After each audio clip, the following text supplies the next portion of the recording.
Antes de que sonaran villancicos en las calles nevadas, antes de que los coros llenaran las iglesias con melodías de adoración, había algo más profundo esperando. Antes de que una estrella brillante guiara a los sabios del oriente a través del desierto, cruzando montañas y valles, había una luz más antigua preparando el camino. Antes del pesebre humilde, del incienso aromático que perfumaba el aire y la mirra que profetizaba sufrimiento, hubo palabras antiguas susurradas por profetas, palabras escritas con fuego en la historia de la humanidad, grabadas en pergaminos, guardadas en corazones, transmitidas de generación en generación. Porque el nacimiento del Mesías no fue un giro inesperado del cielo, no fue una improvisación divina ante la crisis humana, sino una promesa trazada desde el primer aliento del mundo, diseñada antes de que el tiempo comenzara, planeada con amor eterno. No comenzó en Belén, en esa pequeña aldea de Judea. Comenzó mucho antes, en el jardín del Edén, cuando el hombre cayó. Y Dios, en lugar de alejarnos para siempre, en lugar de cerrar la puerta del paraíso sin esperanza, ya planeaba cómo volver por nosotros. Una profecía que cruzó generaciones, que sobrevivió imperios, que atravesó guerras y exilios, vestida de esperanza y sostenida por el tiempo. Y tú, quien escuchas esta historia ahora, tú formas parte de esa historia. No eres un espectador, eres parte del plan.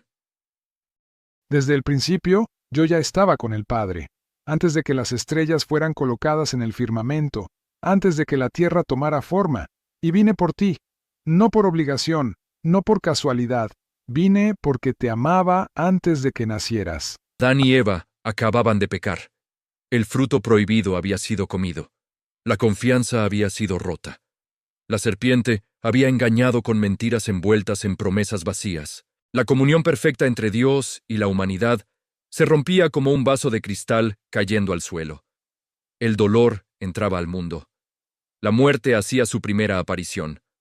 Pero en medio de la sentencia, en medio del juicio justo, en medio de las consecuencias que caerían sobre la creación, Dios sembró esperanza.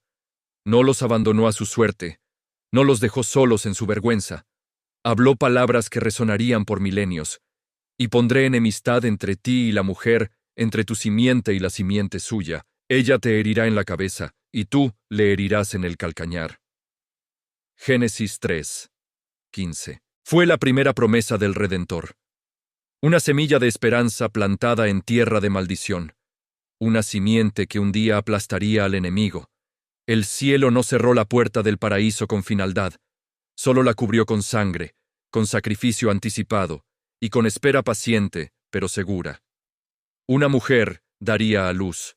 Un hijo vendría. Una victoria se cumpliría. El enemigo sería derrotado, aunque el proceso involucraría sufrimiento. Y cada generación que vino después de Adán y Eva llevaba esa promesa como herida profunda, pero también como esperanza viva. Madres miraban a sus hijos y se preguntaban, ¿será este el prometido? ¿Será este quien aplaste la cabeza de la serpiente? Aun cuando cayeron, cuando se escondieron de mi presencia entre los árboles del huerto, ya los estaba preparando para levantar. Ya estaba diseñando el plan de redención. Ya estaba contando los días hasta que vendría a caminar entre ustedes. El Yo tiempo nací avanzó de lentamente. Las generaciones nacieron, crecieron, envejecieron y murieron. Pero la promesa seguía viva, palpitante, esperando su momento. Dios llamó a un hombre cuando no tenía nada que ofrecer, ni tierra propia, ni hijos que lo recordaran, ni futuro visible ante sus ojos ancianos. Su nombre era Abraham, y Dios le hizo una promesa que desafiaba toda lógica humana, toda estadística, toda probabilidad. Le prometió una descendencia imposible, tan numerosa como las estrellas que brillan en el cielo nocturno, tan incontable como la arena del mar. Y a través de ella, de esa descendencia milagrosa, vendría una bendición para todas las naciones de la tierra. No solo para Israel, para el mundo entero. No era solo un hijo lo que Dios estaba prometiendo. Era una línea sagrada, un plan eterno, un camino que conduciría directamente al Mesías. Ciertamente Sara, tu mujer, te dará a luz un hijo, y llamarás su nombre Isaac. Y estableceré mi pacto con él como pacto perpetuo para su descendencia después de él. Génesis 17, 19. Isaac nació cuando el cuerpo de Sara ya no podía concebir, cuando la edad había cerrado toda posibilidad natural, cuando la lógica ya no podía explicar lo que sucedía.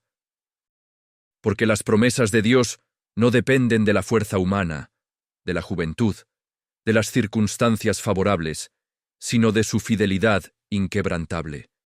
Ese hijo imposible cargó la promesa sobre sus hombros, y luego Jacob, su hijo, la cargó también, y luego Judá, hasta que la línea quedó marcada para siempre. El Mesías no vendría al azar, no nacería de cualquier familia, vendría de una historia real, de un linaje herido, pero escogido, de una genealogía manchada pero redimida. Yo nací de esa promesa que le hice a Abraham bajo las estrellas. Nací para cumplir lo que el Padre juró hace miles de años. Cada eslabón de esa cadena genealógica me acercaba a ti. Cada generación era un paso más hacia el pesebre. Los siglos pasaron como ríos hacia el mar. Reyes subieron al poder con gloria. Reinos cayeron en el polvo con vergüenza. Y el pueblo de Israel caminó entre la fe ardiente y el olvido peligroso, entre la adoración y la idolatría, entre la esperanza y la desesperación. Entonces Dios habló de nuevo a través del profeta Isaías. No con espadas que conquistan, no con ejércitos que intimidan, sino con una señal que rompería toda expectativa humana. Por tanto, el Señor mismo os dará señal. He aquí que la Virgen concebirá y dará a luz un hijo, y llamará su nombre Emanuel. Isaías 7, 14. No sería por fuerza humana, no sería por voluntad de varón, no sería por pasión carnal. Sería un milagro puro, sin precedentes, sin explicación natural. Una joven virgen, un vientre bendecido, y un nombre que lo diría todo, que resumiría el misterio más grande de la historia.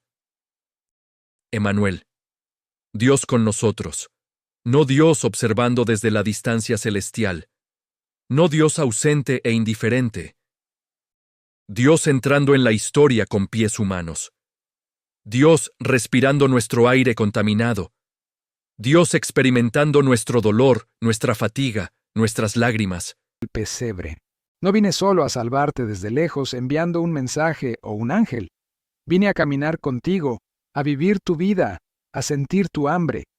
Vine a ser Emanuel, Dios contigo en tus momentos más oscuros, en tus noches de duda, en tus días de soledad. Si esta historia te está tocando el corazón, suscríbete para seguir descubriendo más personajes increíbles de la Biblia. Y si conoces a alguien que necesita escuchar esto, compártelo. Tal vez hoy, esta historia también transforme su vida. No era Jerusalén, la ciudad santa, la capital religiosa donde el templo se elevaba majestuoso. No era el lugar obvio para el nacimiento de un rey. No era el templo mismo, donde los sacerdotes ofrecían sacrificios diarios. No era la ciudad del rey David en su gloria pasada. Era Belén, una aldea pequeña y olvidada, un rincón humilde entre los caminos polvorientos de Judá, donde los viajeros apenas se detenían. Pero ahí, en la insignificancia de ese lugar, en la humildad de esa pequeña población, Dios puso su dedo con precisión divina. Pero tú, Belén Efrata, pequeña para estar entre las familias de Judá, de ti me saldrá el que será Señor en Israel, y sus salidas son desde el principio, desde los días de la eternidad. Miqueas 5, 2. Desde los días de la eternidad. Sí, porque antes de nacer en ese pesebre, el Mesías ya existía en la gloria celestial. Él era el Verbo que existía en el principio mismo. El Creador que formó las montañas y los mares, tomando ahora forma de criatura frágil. Belén, la cuna donde nació el rey David siglos atrás, sería también la cuna del Rey eterno que no tendría fin. No por azar, no por casualidad, no por coincidencia geográfica, sino por profecía cumplida con exactitud perfecta. José subió de Galilea, de la ciudad de Nazaret, a Judea, a la ciudad de David que se llama Belén, para empadronarse con María su mujer, desposada con él, la cual estaba encinta. Lucas 2, 4 y 5. Escogí lo pequeño, lo insignificante a los ojos humanos, para nacer entre ustedes, no para reinar desde lejos con poder distante, sino para caminar entre ovejas como un cordero, para entender tu fragilidad, para identificarme con tu humanidad. Ahí, en un pesebre improvisado, entre animales que comían paja y el olor del establo, nació el Salvador del mundo esperado por generaciones. No todo se cumplió solo en tierra. Algunas voces vinieron directamente del cielo, rompiendo el silencio de 400 años sin palabra profética. Gabriel, el ángel poderoso de Dios, descendió con una misión sagrada: hablarle a una virgen de Nazaret, una niña común sin fama ni fortuna. Pero con un corazón dispuesto, con un espíritu humilde, con una fe que diría sí a lo imposible. Y entrando el ángel en donde ella estaba, dijo: Salve, muy favorecida. El Señor está contigo. Bendita tú entre las mujeres. Darás a luz un hijo, y llamarás su nombre Jesús. Lucas 1, 28 y 31. Y también habló a un sacerdote anciano, a un hombre llamado Zacarías, que servía fielmente en el templo, pero cuyo corazón cargaba el dolor de no tener hijos. Tu mujer Elisabet te dará a luz un hijo, y llamarás su nombre Juan, e irá delante de él con el espíritu y el poder de Elías, preparando un pueblo bien dispuesto. Lucas 1, 13 y 17. Dios no había hablado desde hacía siglos. Los profetas habían callado. El cielo parecía cerrado. Pero ahora la voz de los cielos retumbaba con fuerza. Los relojes celestiales marcaban la hora exacta. Los calendarios divinos señalaban el momento preciso. Todo lo que los profetas dijeron empezaba a cumplirse letra por letra. El cielo interrumpió el silencio con coros angelicales. Y la tierra se preparó para recibir a su Salvador largamente esperado. Cada palabra angelical, cada anuncio celestial, cada mensaje enviado era por ti, para que supieras que no fui un accidente, para que entendieras que vine a buscarte porque eres importante, porque te amo, porque vales más que todo el oro del mundo. El tiempo se detuvo en ese momento sagrado, y el cielo sonrió al ver cumplida la promesa más antigua. Y dio a luz a su hijo primogénito, y lo envolvió en pañales sencillos, y lo acostó en un pesebre, porque no había lugar para ellos en el mesón. Lucas 2, 7. Nadie lo esperaba de esa manera. Nadie lo imaginaba así: un rey sin corona visible de oro, un trono hecho de heno y madera tosca. Los pastores fueron los primeros en saberlo, los primeros en recibir la noticia más importante de la historia. No los sacerdotes educados en la ley, no los reyes poderosos con sus ejércitos, sino los humildes guardadores de ovejas, los que velaban de noche bajo las estrellas. No temáis, porque he aquí os doy nuevas de gran gozo, que será para todo el pueblo, que os ha nacido hoy, en la ciudad de David, un Salvador que es Cristo el Señor. Lucas 2, 10 y 11. Y vinieron los sabios desde tierras lejanas, los que estudiaban los cielos con dedicación, pero entendieron que una estrella no era solo un astro brillante, sino una señal divina que los llamaba a adorar. Vinieron de oriente atravesando desiertos, y al ver al niño, aunque no tenía apariencia de rey terrenal, lo adoraron. Cayeron de rodillas, abrieron sus tesoros, presentaron oro, incienso y mirra, reconocieron al Rey de Reyes en forma de bebé frágil. Fui anunciado por profetas que nunca me vieron nacer, revelado a pastores humildes que nadie creía dignos, buscado por sabios que cruzaron continentes por mí. Pero muchas veces, incluso ahora, soy ignorado por los míos. por aquellos que deberían reconocerme primero. Miles de años después de aquella noche en Belén, el mundo aún celebra su nacimiento con tradiciones y costumbres. Hay luces de colores que adornan las casas. Hay regalos envueltos con papel brillante bajo árboles decorados. Hay canciones alegres y cenas familiares. Pero a veces, en medio del ruido festivo y las distracciones comerciales, hay que preguntarse, ¿saben realmente por qué nació? Llamarás su nombre Jesús, porque Él salvará a su pueblo de sus pecados. Mateo 1, 21. Ese fue su propósito desde el principio. No vino solo a nacer en un pesebre y quedarse ahí como un bebé eterno en nuestras memorias. Vino a morir. Su pesebre apuntaba directamente a la cruz del Calvario. Su ternura de niño apuntaba al sacrificio brutal del hombre. La Navidad no es el final de la historia, no es el clímax del plan de salvación. Es solo el prólogo del Evangelio. La verdadera celebración, la que cambia destinos eternos, no está en el nacimiento hermoso. Está en la muerte sacrificial y la resurrección gloriosa. Está bien que recuerdes mi nacimiento con alegría, que lo celebres con tu familia, que enciendas velas y cantes villancicos, pero por favor, no olvides por qué vine realmente. Nací en Belén para morir en Jerusalén, y morí en la cruz para darte vida eterna. Las profecías antiguas hablaron de su llegada con precisión asombrosa. Y se cumplieron cada una, sin excepción, sin error. Pero también hablaron de su regreso victorioso. Y ese regreso, esa segunda venida, aún está por cumplirse en el futuro.